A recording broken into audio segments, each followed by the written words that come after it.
मुंबई और मुंबई के आसपास रहने वाले लोगों को 8 सितंबर को बड़ी सौगात मिलने वाली है। जिस नई मुंबई इंटरनेशनल एयरपोर्ट का इंतजार लोग कई सालों से कर रहे हैं, उसे 8 सितंबर को खोल दिया जाएगा। इस एयरपोर्ट का उद्घाटन प्रधानमंत्री नरेंद्र मोदी के हाथों से किया जाएगा। कहा जा रहा है कि इस एयरपोर्ट के खुल जाने से मुंबई इंटरनेशनल एयरपोर्ट का लोड काफी कम हो जाएगा और यात्रियों को बड़ी राहत भी मिलेगी। इस नए एयरपोर्ट पर यात्रियों को एक और खास सुविधा भी मिलेगी। अंतर्राष्ट्रीय उड़ानों के लिए यात्री अपनी पहली उड़ान के दौरान इस एयरपोर्ट पर ही इमिग्रेशन क्लियर कर पाएंगे। जानकारी के अनुसार शुरुआती साल में इस एयरपोर्ट से लगभग 2 करोड़ यात्रियों को फायदा मिलेगा। चलिए आपको बताते हैं कि क्या है इस एयरपोर्ट की खासियत और कैसे लोगों को राहत मिलने वाली है। नमस्कार, आप देख रहे हैं लोकमत हिंदी। मेरा नाम है सोनू कनौजिया। सबसे पहले बात करेंगे इस एयरपोर्ट के बनने के इतिहास की। नई मुंबई इंटरनेशनल एयरपोर्ट की अगर बात करें तो साल 1997 से लगातार इसकी मांग की जा रही थी। मुंबई के डोमेस्टिक और इंटरनेशनल एयरपोर्ट पर बढ़ते दबाव के चलते इसकी मांग हो रही थी, लेकिन समय के साथ साथ इस एयरपोर्ट के निर्माण की फाइल भी आगे खिसकती चली गई। लेकिन 2014 में मोदी की सरकार आने और महाराष्ट्र में शिवसेना और बीजेपी की सरकार आने के बाद इस एयरपोर्ट पर देवेंद्र फडणवीस ने काम करना शुरू किया। शुरुआत में इसे लेकर कई सारे सवाल उठाए गए। विपक्ष ने आरोप लगाया था कि एयरपोर्ट के नाम पर किसानों की जगह सरकार ले रही है, लेकिन किसानों को कुछ नहीं मिल रहा है। कहा जाता है कि इस एयरपोर्ट के निर्माण में देरी का कारण जमीन अधिग्रहण ही रहा है।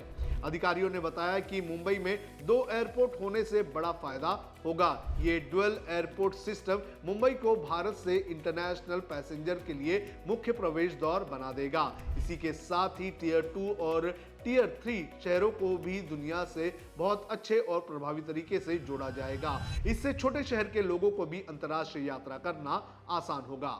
1160 हेक्टेयर में बने इस एयरपोर्ट के पहले चरण में 19,647 करोड़ रुपए खर्च किए गए हैं। इसकी वार्षिक यात्री क्षमता 2 करोड़ होगी और यहां से उड़ानें दिसंबर 2025 से भरना शुरू होगी। एयरपोर्ट पूरी तरह से विकसित होने के बाद इसमें 4 टर्मिनल होंगे और ये कुल 9 करोड़ यात्रियों को संभालने में सक्षम होगा। साथ ही इसकी माल ढुलाई की क्षमता 32.5 लाख टन होगी। मुंबई के दोनों एयरपोर्ट को मिलाकर कुल 15 करोड़ यात्रियों की क्षमता होगी। यहां इंडिगो, एयर इंडिया, आकाशा जैसी प्रमुख एयरलाइंस की उड़ानें संचालित होगी। अब आपको बताते हैं कि इस एयरपोर्ट को क्या नाम दिया जाएगा। इस एयरपोर्ट का नाम दिवंगत लोकनेता दिनकर बालू यानी कि डीबी पाटिल के नाम पर रखा जाएगा। डीबी पाटिल स्थानीय किसान नेता थे। डीबी पाटिल नई मुंबई के पूरे इलाके में एक जाना पहचाना चेहरा भी रहे हैं। उन्हें इसलिए भी याद किया जाता है क्योंकि उन्होंने उन परिवारों के लिए बहुत काम किया जिनकी जमीन शहर के विकास के लिए ली गई थी। उन्होंने इन परिवार के लिए पुनर्वास और मुआवजे की बातचीत और मेहनत भी की थी। अब कौन कौन सी कंपनियां यहां से उड़ान भरेगी ये भी आपको बता देते हैं। एयर इंडिया, इंडिगो और आकाशा एयरलाइन ने नवी मुंबई एयरपोर्ट से उड़ानें भरने की शुरुआत कर दी है। नोएडा एयरपोर्ट के लिए भी इंडिगो ने नवंबर 2023 के लिए एएमयू किया था। अडानी ग्रुप के चेयरमैन गौतम अडानी ने 2 अक्टूबर को नवी मुंबई इंटरनेशनल एयरपोर्ट पर फ्लाइट ऑपरेशन की तैयारी का जायजा लिया था। एनएमआईए अडानी एयरपोर्ट होल्डिंग लिमिटेड और इंडस्ट्रियल डेवलपमेंट कॉरपोरेशन महाराष्ट्र का संयुक्त उद्यम है, जिसमें एएएचएल की हिस्सेदारी 74% है। इस एयरपोर्ट पर होगी 95% डोमेस्टिक ट्रैफिक।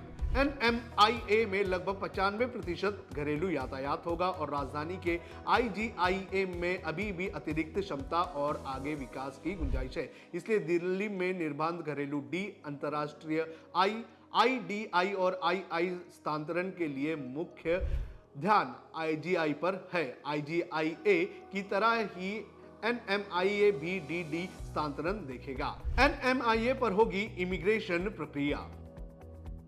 अहमदाबाद, सूरत और हैदराबाद जैसे शहरों से मुंबई आने वाले यात्री एनएमआईए पर ही इमिग्रेशन की प्रक्रिया पूरी कर सकेंगे। इसके बाद वे अपनी अगली कनेक्टिंग फ्लाइट पकड़ पाएंगे।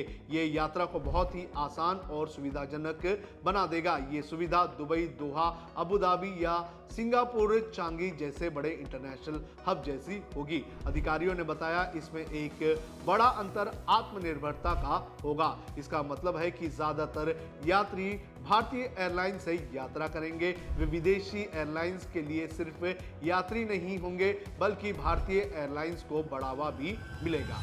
एनएमआईए, सीएमआईए और दिल्ली के आईजीआईए में एक वास्तविक हब एंड स्पोक स्थापित करने का काम हो रहा है। इसमें एयर इंडिया ग्रुप, इंडिगो और आकाशा जैसी बड़ी और उभरती हुई एयरलाइंस के घरेलू नेटवर्क होंगे। ये एयरलाइंस यात्रियों को लाएंगे और फिर दुनिया के बाकी हिस्सों के लिए कनेक्टिंग उड़ान भरने में मदद करेंगे। भारत के एविएशन सेक्टर में किस तरह से हो रही है ग्रोथ, ये भी आपको बता देते हैं।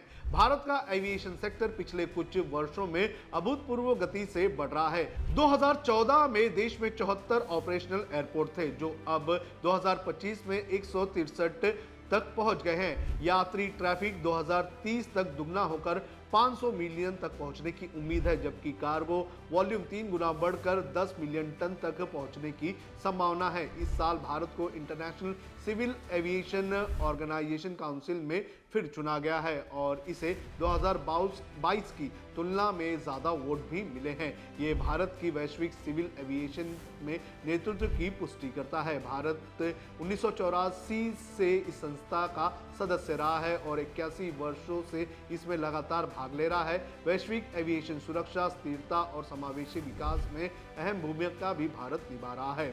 2 लाख रोजगार होंगे पैदा।